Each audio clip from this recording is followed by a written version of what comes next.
21 देवनारायण का सिंधबड़ में भेरुजी और जोगनिया से मिलना। ओम गुर्जर मुंडावा।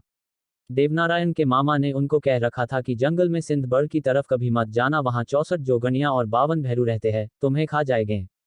एक दिन देवनारायण जंगल में बकरियां चराने जाते हैं। अपने साथियों को तो बहाना बनाकर गांव वापस भेज देते हैं और खुद बकरियों को लेकर सिंधबड़ की ओर चले जाते हैं। सिंधबड़ पहुंचकर सभी जोगनियों को और 52 भैरू को पेड़ पर से उतार कर कहते हैं कि मैं यहां सो रहा हूं, तुम सब मेरी बकरियों को चराओ। मेरे जागने पर एक भी बकरी कम पड़ी तो मैं तुम्हारी आंतों में से निकाल लूंगा। और देवनारायण कंबल ओढ़कर वहीं सिंधबड़ के नीचे सो जाते हैं। दोपहर सोने के बाद उठते हैं और सबको आवाज देकर बुलाते हैं। जोगनिया और भैरू नारायण के पांव पर जाते हैं और कहते हैं, भगवान आज तो हम भूखे मर गए। नारायण पूछते हैं कि तुम यहाँ क्या खाते हो, अपना पेट कैसे भरते हो। भैरू कहते हैं कि उड़ते हुए पकिंद्रदों को पकड़कर खाते हैं। आज तो पूरा दिन आपकी बकरियां चराने में रह गए। नारायण कहते हैं, मेरी एक बकरी को छोड़कर तुम सब बकरियों को खा जाओ। देवनारायण अपनी बकरी को गोद में उठाकर वापस आ जाते हैं। मामा पूछते हैं कि नारायण बाकी सब बकरियां कहाँ है।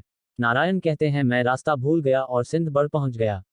वहां देखता हूं कि बड़ के पेड़ से काले काले भूत निकलकर सारी बकरियों को खा गए। मैं अपनी बकरी को लेकर भाग के आ गया। मामा कहते हैं, तू वहां से जीवित वापस कैसे आ गया, तेरे को किसी भूत ने नहीं पकड़ा। मामा जी सोचते हैं ये जरूर कोई अवतार है। वह सा माता से देवनारायण के बारे में पूछते हैं। साधु माता उन्हें सब सच बताती है। मामा जी देवनारायण के लिए चंदन का आसन बनवाते हैं और दूध या नीम के नीचे देवनारायण को बिठाकर उनकी पूजा करते हैं। गांव के सभी लोग उनके दर्शनों को आते हैं और देवनारायण लूले लगड़े कोड़ी मनुष्यों को ठीक कर उनका कोढ़ झाड़ देते हैं। इस प्रकार से देवनारायण अपने मामा के यहाँ मालवा में बड़े होते हैं। इधर छोछू भाट को भगवान देवनारायण की याद आती है कि अब भगवान नारायण 11 बरस के हो गए होंगे। उन्हें मालवा जाकर बताना चाहिए कि उन्हें अपने बाप और काका का बैर लेना है। छोछू भाट अपनी माताजी डालूबाई को अपने साथ लेकर मालवा चल पड़ता है। 4-5 दिनों तक चलकर मालवा पहुंचते हैं। वहां जंगल में नारायण की गायें चर रही होती हैं। छोछू भाट उन्हें देखकर पहचान जाता है कि ये गायां तो बगड़ावतों की हैं। वह ग्वालों से पूछता है कि ये गायां किसकी है। ग्वाल कहते हैं कि नारायण की गायें हैं। और वहां नापा ग्वाल आ जाता है। वो छोछू भाट को देखकर पहचान जाता है।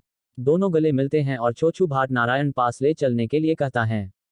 नापा मना कर देता है कि तेरे को मैं नहीं ले जा सकता, क्योंकि मुझे साधु माता ने मना किया है और कहा है कि छोछू भाट को मालवा में नहीं आने देना। क्योंकि भाट नारायण को बगड़ावतों के युद्ध की सारी बात बता देगा और उन्हें लड़ाई करने के लिए वापस गोठा ले जाएगा। जैसे बगड़ावत मारे गए वैसे ही वो नारायण को नहीं खोना चाहती हैं। छोछू भाट ये बात सुनकर नापाजी से कहता है कि मैं मेवाड़ की धरा से नारायण के दर्शनों के लिए यहाँ चलकर आया हूँ और यदि नारायण के दर्शन नहीं होंगे तो मैं और मेरी माँ ही जान दे देंगे। यह सुनकर नापा छोछू भाट को मालवा में नारायण के घर लेकर आ जाता है।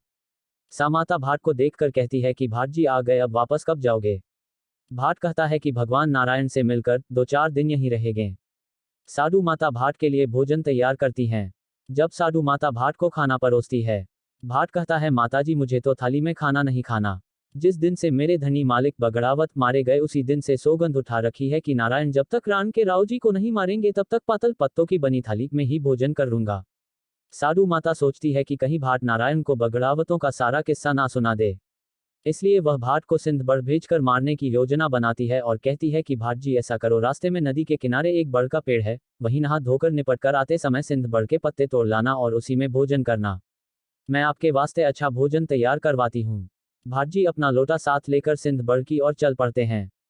सिंधबड़ के नीचे आकर नदी के घाट पर स्नान ध्यान कर जैसे ही छोछू भाट बड़ के पत्ते तोड़ने का प्रयास करते हैं, सिंधबड़ से 64 जोगनिया और 52 भैरू उतर भाट को पकड़कर उसके टुकड़े टुकड़े कर सभी आपस में बांट चूट कर खा जाते हैं।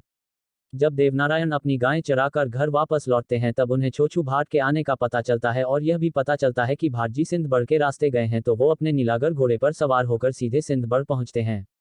वहां उन्हें भाट कहीं दिखाई नहीं देते, लेकिन उनके कपड़े और लोटा पड़ा होता है। तब देवनारायण समझ जाते हैं कि भाट जी को तो जोगनिया और भैरू खा गए हैं। देवनारायण अपने काले भैरू को बुलाते और सिंधबड़ को हिलाने का आदेश देते हैं। काला भैरू बड़ के पेड़ को पकड़कर जोर से हिलाता है। 64 जोगनिया और 52 भैरू नीचे आकर गिरते और कहते हैं कि भाट जी को तो हम खा गए। नारायण कहते हैं कि भाट जी को अभी उगलो नहीं तो मैं तुम सबको अभी खत्म करता हूँ। देवनारायण के डर से सभी जोगनिया और भैरू उगलकर एक एक टुकड़े को जोड़कर भाट जी को पूरा करते हैं। देवनारायण अपनी माया से भाट में प्राण डालते हैं। भाट वापस जिंदा हो जाता है। देवनारायण भाट को साथ लेकर वापस लौटते हैं तो सभी जोगनिया और भैरू नारायण से विनती करते हैं कि भगवान हमारे को इस गति से आज़ाद कर हमारा उद्धार करो।